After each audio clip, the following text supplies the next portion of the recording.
जब कोई इंसान अपने लक्ष्य में नाकामयाब होता है तो आसपास के लोग कहते हैं कि तुम्हें अपनी अंतरात्मा की आवाज सुननी चाहिए थी, तुमने गलत राह पकड़ ली।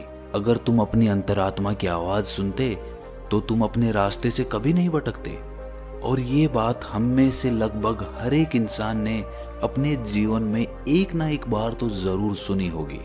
और ये सुनने के बाद हमारे मन में यही ख्याल आया होगा कि मैंने तो अपनी अंतरात्मा की आवाज सुन के ही ये काम किया था, फिर मैं इसमें नाकामयाब कैसे हो सकता हूँ। और अगर ये लोग सही कह रहे हैं कि मैं अपनी अंतरात्मा की आवाज नहीं सुन पाया, तो अंतरात्मा की आवाज होती क्या है? अंदर की आवाज कैसे सुने? कैसे पता करें कि जो आवाज हमारे अंदर से उठ रही है वो हमारी अंतरात्मा की ही है?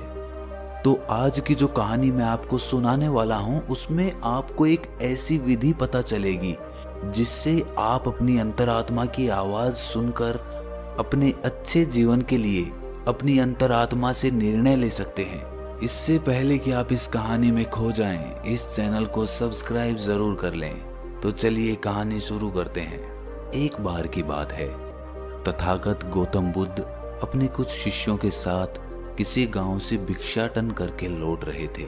शाम का वक्त हो चुका था, पक्षी अपने घोंसलों की तरफ उड़ान भरने लगे थे। बुद्ध और उनके शिष्य चलित ध्यान करते हुए चले जा रहे थे कि तभी बुद्ध को किसी के रोने की आवाज सुनाई दी। वो आवाज झाड़ियों के सन्नाटे को चीरती हुई आ रही थी। बुद्ध ने तुरंत अपने शिष्यों को रुकने के लिए इशारा किया और खुद उस झाड़ी की तरफ बढ़ना शुरू कर दिया। उनके शिष्य उन्हें देखकर चिंतित हो रहे थे, लेकिन बुद्ध ने उस झाड़ी की तरफ बढ़ना जारी रखा। तभी झाड़ियों के पीछे बुद्ध ने एक आदमी को खड़े हुए देखा। उसके सामने एक बहुत गहरी खाई थी और वो बुरी तरह से रो रहा था। वो अपना कदम उस खाई की तरफ आगे बढ़ाने ही वाला था कि तभी बुद्ध ने उन्हें पीछे से पुकारा। बुद्ध ने कहा कि नौजवान, लगता है तुम आत्महत्या करने के इरादे से यहाँ पर आए हो, लेकिन तुम आत्महत्या करने से पहले मेरे इन शिष्यों पर एक उपकार कर सकते हो। मरते मरते एक अच्छा काम तो कर ही जाओ। वो आदमी बुद्ध के शांत चेहरे को देखकर पूछता है कि मैं भला उनका क्या उपकार कर सकता हूँ। ये सुनकर बुद्ध ने कहा कि तुम अपनी आत्महत्या करने के पीछे का कारण इन्हें बता दो, ताकि ये भविष्य में वो गलती कभी ना करें जो तुम कर रहे हो। ये बात चोट करने वाली थी। कुछ देर के लिए वहां पर सन्नाटा छाया रहा और उसके बाद उस आदमी ने अपना कदम पीछे हटा लिया और उसने कहना शुरू किया। उसने कहा कि आज से 10 साल पहले मैं एक किसान हुआ करता था, खेती बाड़ी करता था और अपना घर चलाता था। उस वक्त मेरे पास धन कम होता था, लेकिन फिर भी मेरे परिवार का गुजारा आराम से चल जाता था। लेकिन मेरी पत्नी अक्सर मुझे ताने देते हुए कहती थी कि हमारे बच्चे बड़े हो रहे हैं, क्या इनके लिए तुम धन नहीं कमाओगे? जब तक हम दोनों जी रहे थे तब तक हमें कोई चिंता नहीं थी, हमारा काम इस खेती बाड़ी में चल जाता था। लेकिन अब जैसे जैसे ये बच्चे बड़े होंगे, इनकी पढ़ाई लिखाई का खर्चा हम कहाँ से उठाएंगे? तुम पैसे कमाने की कोई और व्यवस्था ढूंढो। इस तरह के ताने रोज सुन सुनकर मैं परेशान हो गया था। मैं कोई तरीका चाहता था, कोई रास्ता चाहता था जिससे मैं धन कमा सकूं। और फिर एक दिन मेरे अंदर से आवाज आई, तुम्हारे अंदर व्यापार करने का अद्भुत कौशल है। और ये ख्याल जब मेरे दिमाग में आया तो मैंने अपनी सारी जमीन बेचकर व्यापार शुरू करने का इरादा बनाया। मुझे पक्का यकीन था कि मैं व्यापार में जरूर कामयाब हो जाऊंगा, क्योंकि वो आवाज मेरे अंतर्मन से उठी थी, मेरी अंतरात्मा से निकली थी। इसीलिए जब सारी जमीन बेचकर भी व्यापार चालू करने के लिए धन नहीं जुटा पाया तो मैंने अपने रिश्तेदारों, अपने मित्रों से कर्जा लेना शुरू कर दिया और इस तरह मैंने अपने व्यापार की शुरुआत की। लेकिन पता नहीं मेरे व्यापार को किसकी नजर लग गई। शुरुआत में अपने व्यापार को जमाने के लिए मैंने लोगों को उधार सामान देना शुरू कर दिया, लेकिन जितना ही मैं उधार देता रहा उतना ही मेरा धन फंसता रहा और आखिर में उधार इतना ज्यादा हो गया कि मेरे पास उधार देने की क्षमता ही नहीं बची। और जब मैंने उन लोगों से अपना उधार वापस मांगा तो उन्होंने देने से मना कर दिया और मैंने जितना भी पैसा अपने रिश्तेदारों और अपने मित्रों से लिया था उन लोगों ने भी मुझ पर दबाव बनाना शुरू कर दिया। मेरे पास किसी को देने के लिए कोई पैसा नहीं था।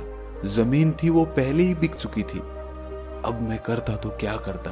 फिर मेरी अंतरात्मा ने मुझे एक आवाज दी कि अब ये दुनिया तेरे लिए नहीं बची है प्यारे, तेरा वक्त यहाँ पर खत्म हो चुका है। तू जा जा, छोड़ दे ये दुनिया, जा आत्महत्या कर ले।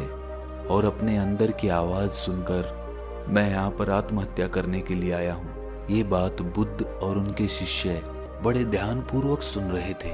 उसकी बात समाप्त होने के बाद बुद्ध ने उस आदमी से पूछा कि नौजवान, मुझे एक बात बताओ, जो आवाज तुमने व्यापार शुरू करने से पहले सुनी थी और जो अब आत्महत्या करने से पहले सुनी थी, वो क्या तुम्हारी अंतरात्मा की ही आवाज थी? ये बात तुम यकीन से कह सकते हो? ये सुनकर वो युवक कुछ सोचकर बोला कि हाँ बुद्ध, वो आवाज बहुत गहरे से आई थी। उस बात पर मेरा पूरा विश्वास था और वो बात मुझे पक्का यकीन है कि मेरी अंतरात्मा की ही थी। ये सुनकर बुद्ध उससे पूछते हैं कि अंतरात्मा की आवाज तो आत्मा से आनी चाहिए। क्या तुम्हें अपनी आत्मा का कोई पता ठिकाना मालूम है? तुम्हें पता है कि तुम्हारी आत्मा तुम्हारे शरीर के कौन से हिस्से में रहती है? ये सवाल सुनकर वो आदमी सकपका गया। उसने सोचा भी नहीं था कि कोई आदमी उससे इस प्रकार का प्रश्न पूछेगा। इसका बनावटी जवाब देते हुए उस आदमी ने कहा कि हाँ बुद्ध, आत्मा तो सभी में होती है और वो तो शरीर के अंदर रहती है, उसका कोई प्रमाण थोड़ी होता है। ये सुनकर बुद्ध कहते हैं कि जब आत्मा के होने का ही कोई प्रमाण नहीं है तो अंतरात्मा की आवाज होने का क्या प्रमाण है? और तुम अपनी अंतरात्मा की आवाज को लेकर इतना यकीन से कैसे सुन सकते हो? असल में जो आवाज तुमने तब सुनी थी और जो अब सुनी है, वो आवाज तुम्हारी अंतरात्मा की नहीं बल्कि तुम्हारे मन की आवाज थी। वो तुम्हारा मन का ही बुना हुआ एक जाल था जिसमें तुम फंस गए और अब निकलने का तुम्हें कोई रास्ता नहीं सूझ रहा था, तो तुम्हारे मन ने ही तुम्हें निर्देश दिया कि तुम आत्महत्या कर लो। ध्यान रखना, अंतरात्मा तुम्हें कभी भी हिंसा वाला रास्ता नहीं दिखाएगी। आत्मा तो शुद्ध होती है, निर्मल होती है, वो भला किसी को हिंसा के रास्ते पे कैसे भेज सकती है?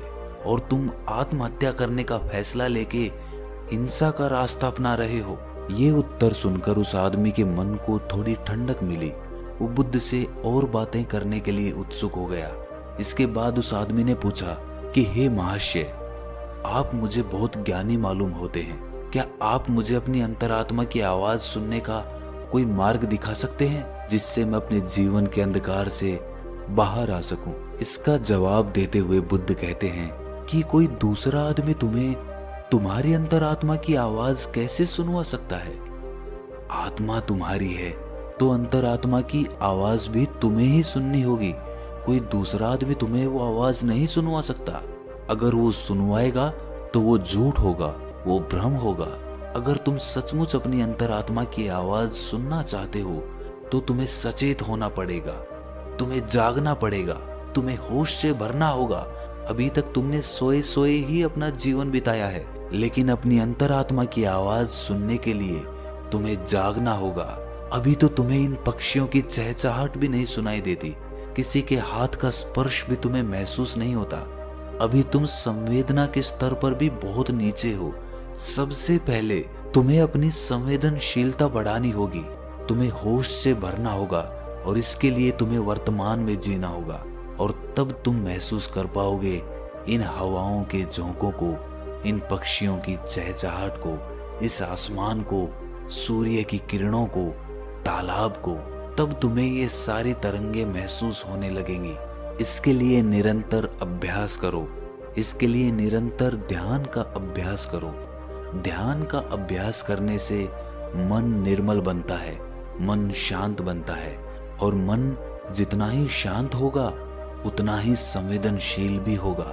ये कहकर बुद्ध एक पत्थर उठाते हैं और पास के ही एक तालाब में फेंक देते हैं। पत्थर फेंकने के बाद बुद्ध उस आदमी से पूछते हैं कि अभी तुमने तालाब में क्या हलचल देखी? ये सुनकर वो आदमी कहता है कि मैंने देखा कि एक पत्थर तालाब में जाकर गिरा और उसमें डूब गया। ये सुनकर बुद्ध कहते हैं कि ये सारी चीजें तुमने ऊपर ऊपर से देखी हैं, पानी के नीचे क्या हो रहा है ये तुम्हें अभी नहीं मालूम।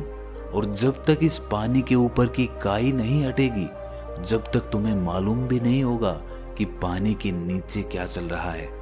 उसी प्रकार हमारे मन पे जो विचारों का जाल है, हमारे मस्तिष्क को जिन विचारों ने ढक रखा है, वो विचार हमें गहरे में कभी उतरने ही नहीं देते।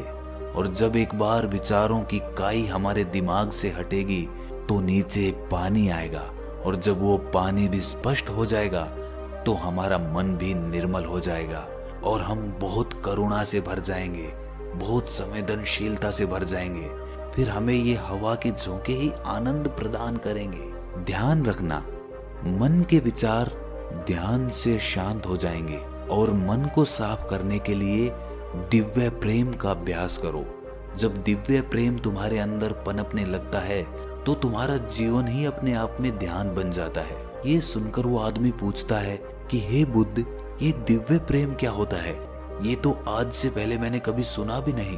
उसका जवाब देते हुए बुद्ध ने कहा कि दिव्य प्रेम किसी विषय वस्तु से नहीं बंधा होता, ना वो किसी लालच से जुड़ा होता, ना किसी आकांक्षा से जुड़ा होता। वो तो सर्वत्र होता है, वो तो सभी से होता है, पक्षियों से, फूलों से, जानवरों से, इंसानों से, पेड़ पौधों से। उन सब के लिए जब तुम्हारे मन से प्रेम उमड़ने लगता है तो वही दिव्य प्रेम बन जाता है। अगर तुम उसका अभ्यास करना चाहते हो तो उसकी शुरुआत अभिनय से करो। जब भी तुम्हारे पास समय हो तुम खाली बैठ जाओ और ये अभिनय करो, ये सोच बनाओ कि तुम किसी पेड़ की तरफ प्रेम की तरंगे भेज रहे हो और वापस में वो पेड़ भी तुम्हारी तरफ प्रेम की तरंगे भेज रहा है। उसके बाद जैसे जैसे तुम ये अभ्यास करते जाओगे, दिव्य प्रेम उमड़ने लगेगा और धीरे धीरे वो दिव्य प्रेम सर्वत्र हो जाएगा, सभी के लिए हो जाएगा। और उसके बाद तुम्हें अपनी आत्मा की झलक मिलेगी। तब तुम्हें पता चलेगा कि आत्मा क्या होती है और अंतरात्मा की आवाज क्या होती है। लेकिन उसके लिए तुम्हें अपने मन के जाल को काटना होगा, जो कि ध्यान या दिव्य प्रेम दोनों से संभव हो सकता है। ये प्रवचन सुनने के बाद वह आदमी बुद्ध के पैरों में गिर जाता है और अपनी आत्महत्या करने के विचार के बारे में वो बुद्ध से माफी मांगता है।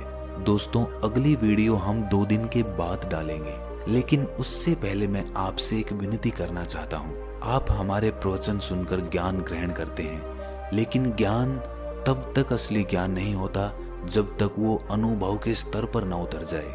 आज की कहानी में हमने दिव्य प्रेम के बारे में जाना और ये भी जाना कि दिव्य प्रेम का अभ्यास कैसे किया जाता है। मैं चाहता हूँ कि जब तक हम अपनी अगली वीडियो डालें तब तक आप दिव्य प्रेम का अभ्यास करें, जैसा कि इस कहानी में बताया गया है। उसके बाद कमेंट्स में आप अपने अनुभव शेयर कीजिए और आपके जो भी सवाल होंगे, जो भी समस्या होंगी, उन कमेंट्स में से एक कमेंट को ढूंढकर मैं उसका जवाब अपनी अगली वीडियो में दूंगा। तो दिव्य प्रेम का अभ्यास करिए और कमेंट्स में बताएं कि आपका अनुभव कैसा रहा। तो दोस्तों, कैसी लगी आपको ये कहानी कमेंट सेक्शन में जरूर बताना, और अच्छी लगी तो इस चैनल को सब्सक्राइब जरूर कर लेना। तो मिलते हैं अगली कहानी में, तब तक के लिए अपना ख्याल रखें।